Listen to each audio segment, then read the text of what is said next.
అలానే శేషరావు అమెరికాలో ఉన్నటువంటి విదేశస్తులకు కంటి మీద కునుకు లేకుండా చేస్తూ ఉన్నారు ఆ దేశ అధ్యక్షుడు ట్రంప్. తాజాగా కొత్త చట్టాన్ని తీసుకురాబోతూ ఉన్నారు. ఆ చట్టం అమల్లోకి వస్తే డ్రంక్ అండ్ డ్రైవ్లో దొరికితే మీ వీసా రద్దయిపోతుంది. గ్రీన్ కార్డు హోల్డర్స్ కూడా ఇది వర్తిస్తుంది. Driving under influence DUI. దీని ప్రకారం ఇక మళ్ళీ విచారణ ఉండదు. ఆ తర్వాత దానికి సంబంధించినటువంటి ప్రతిపాదనలు ఏమీ ఉండవు. జస్ట్ మీరు కనుక ర్యాష్ డ్రైవింగ్ చేస్తూ మందు దాగి లిక్కర్ తీసుకొని మీరు కనుక డ్రైవ్ చేస్తున్నట్టు కనుక పట్టుబడితే అమెరికాలో ఇమీడియట్గా మీ వీసా రద్దు చేస్తారు. గ్రీన్ కార్డు హోల్డర్స్ కూడా ఇది వర్తిస్తుంది. గ్రీన్ కార్డు హోల్డర్లు అయినంత మాత్రాన వాళ్ళకి కొన్ని వెసులుబాట్లు ఉన్నాయి. ఒకవేళ డ్రైవింగ్ లైసెన్సు దాంట్లో అక్రమాలకు పాల్పడినా, లేదా ర్యాష్ డ్రైవింగ్ చేసినా, లేదా డ్రంక్ అండ్ డ్రైవ్లో దొరికినా కొన్ని రకాల వెసులుబాట్లు ఇప్పటి వరకు గ్రీన్ కార్డు హోల్డర్స్కి అమెరికాలో ఉన్నాయి.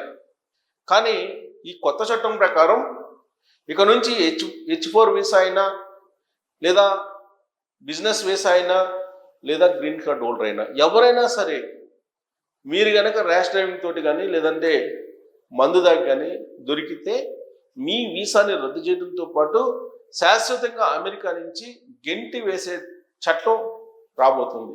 ప్రస్తుతం ఆ చట్టం ప్రతినిధుల సభలో ఓకే అయ్యింది. సెనేట్లో ఓకే అయితే చట్ట రూపంలోకి రాబోతుంది.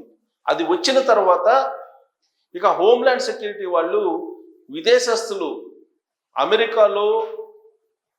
అమెరికా గైడ్లైన్స్ ప్రకారం, అమెరికా రూల్స్ ప్రకారం డ్రైవింగ్ చేయలేకపోతే వాళ్ళ వీసాను శాశ్వతంగా రద్దు చేసి వాళ్ళని స్వదేశానికి గెంటి వేసేటువంటి పరిస్థితి నెలకొంది. ఇక తాజాగా మరొక అంశం కూడా వచ్చింది. ట్రక్ డ్రైవర్లు, అమెరికాలో ట్రక్ డ్రైవర్లకి డిమాండ్ ఉంది. అందుకే ప్రత్యేకించి భారతీయులు, అది కూడా పంజాబ్ నుంచి కానీ హర్యానా నుంచి కానీ ఎక్కువ వెళ్తూ ఉంటారు. ట్రక్ డ్రైవర్లు పర్మనెంట్ లైసెన్స్ తోటి అక్కడ డ్రైవ్ చేస్తూ ఉంటారు.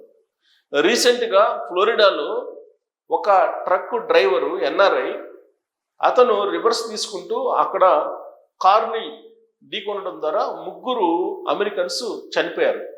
ఆ కేసుని బేస్ చేసుకొని ప్రస్తుతం అమెరికాలో ఉండేటువంటి విదేశీ ట్రక్ డ్రైవర్ల మీద ఆంక్షలు పెట్టింది ట్రంప్ ప్రభుత్వం.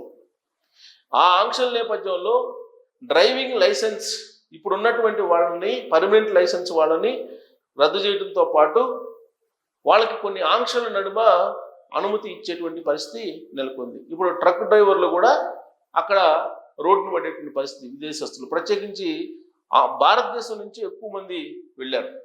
యాక్చువల్గా అమెరికాలో ఎక్కువగా సంపాదించేటువంటి వాళ్ళు, ఎక్కువ శాలరీ ఉండేటువంటి వాళ్ళు ఎవరు ఉన్నారు అని అంటే సహజంగా IT సెక్టర్ అనుకుంటాం, స్టెమ్ కోర్సులు చేసినటువంటి వాళ్ళు అనుకుంటాం. కాదు, ట్రక్ డ్రైవర్లకే హయ్యెస్ట్ పే ఉంటుంది. అక్కడ దాదాపు 10 నుంచి $12,000 పర్ మంత్ ఉండే అవకాశం ఉంది. 18, 15 కూడా ఉండే అవకాశం ఉంది. అలాగే ఓవర్ టైం చేస్తే దానికి కూడా ఎక్కువ ఇస్తారు.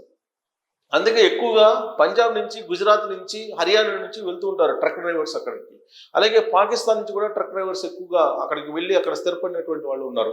వాళ్ళందరి మీద ఇప్పుడు పిడుగు లాంటి వార్త. వాళ్ళకి ట్రక్ డ్రైవర్కి ఇచ్చినటువంటి లైసెన్సులను మళ్ళా పరిశీలిస్తూ ఉన్నారు, రీచెక్ చేస్తూ ఉన్నారు. రీచెక్ చేయడంతో పాటు వాళ్ళకి మళ్ళా డ్రైవింగ్ సంబంధించిన కొన్ని ఆంక్షలు కూడా పెడుతూ అమెరికా ప్రభుత్వం నిర్ణయం తీసుకుంది. ప్రస్తుతం అమెరికాలో ఉండేటువంటి విదేశస్తులు 5,50,00,000 మందికి పైగా ఉన్నారు. వాళ్ళకు సంబంధించినటువంటి గ్రీన్ కార్డు కానీ, H1 వీసాలు కానీ వీటన్నిటిని రివ్యూ చేయబోతున్నారు. ఈ రివ్యూ చేస్తున్నటువంటి క్రమంలో ఎక్కడైనా సరే ఇమ్మిగ్రెంట్కి సంబంధించినటువంటి చట్టాలను ఉల్లంఘించినట్టు కనుక ఐడెంటిఫై చేస్తే పర్మనెంట్గా అమెరికా నుంచి గెంటి వేసేటువంటి పరిస్థితులు కనిపిస్తున్నాయి. ఇప్పుడు తాజాగా అమెరికాలో నివసించాలి అని అంటే కనుక ఎప్పుడు ఎక్కడ ఎలాంటి డిసిషన్ తీసుకుంటారో, అసలు అమెరికాలో ఉండగలమా, అమెరికాలో మనం స్థిరపడగలమా అనేటువంటి ఒక అభద్రతా భావంతో విదేశస్తులు అక్కడ ఉన్నారు. ఇప్పటికే ఆస్తులు కొనుగోలు చేసినటువంటి వాళ్ళు ఉన్నారు.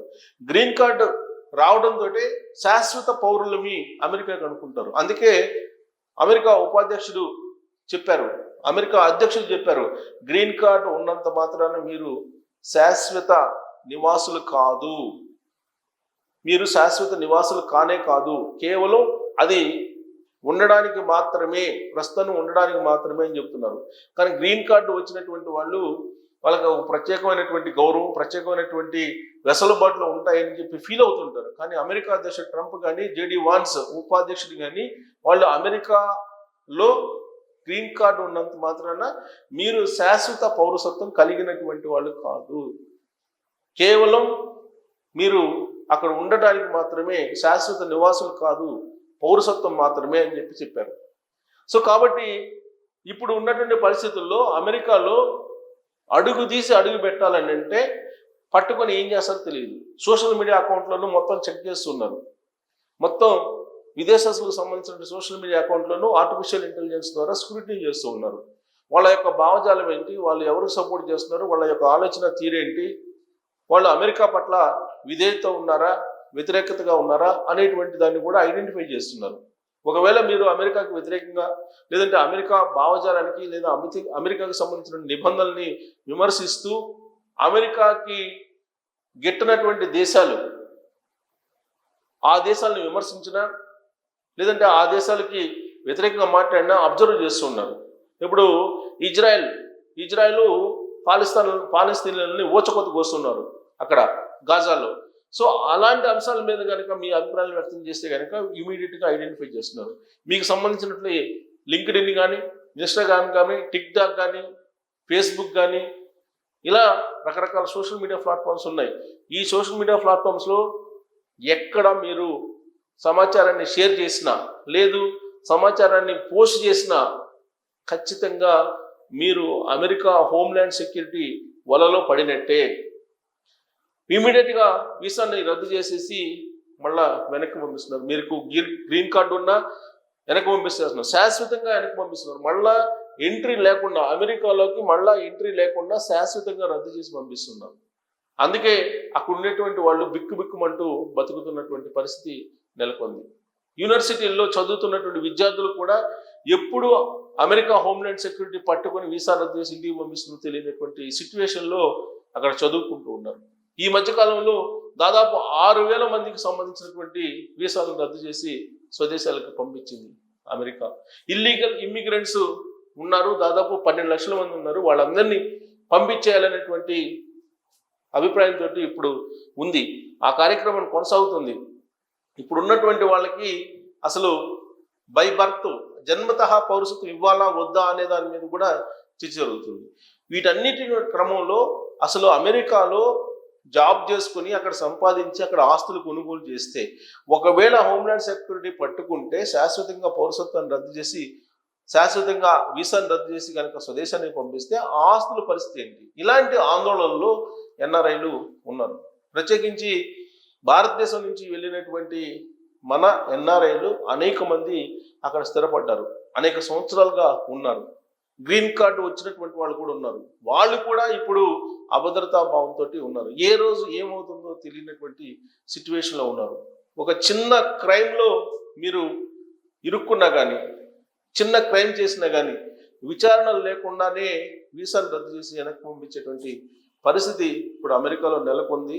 ఇప్పుడు కొత్తగా చట్టం ఇప్పుడు ప్రతినిధుల సభలో ఓకే అయ్యింది.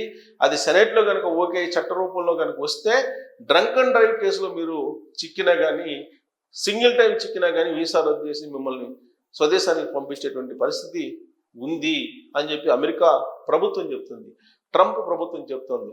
కాబట్టి ట్రంప్ తీసుకుంటున్నటువంటి నిర్ణయాలు కంటి మీద కునుకు లేకుండా చేస్తూ ఉన్నాయి విదేశస్తులను అమెరికాలో. ఈ ప్రభావం, ఇలాంటి పరిణామం అమెరికాకి నష్టమా, రాబోయేటువంటి రోజుల్లో లాభమా అనే దాని మీద మీరు కామెంట్ చేయొచ్చు. Thank you.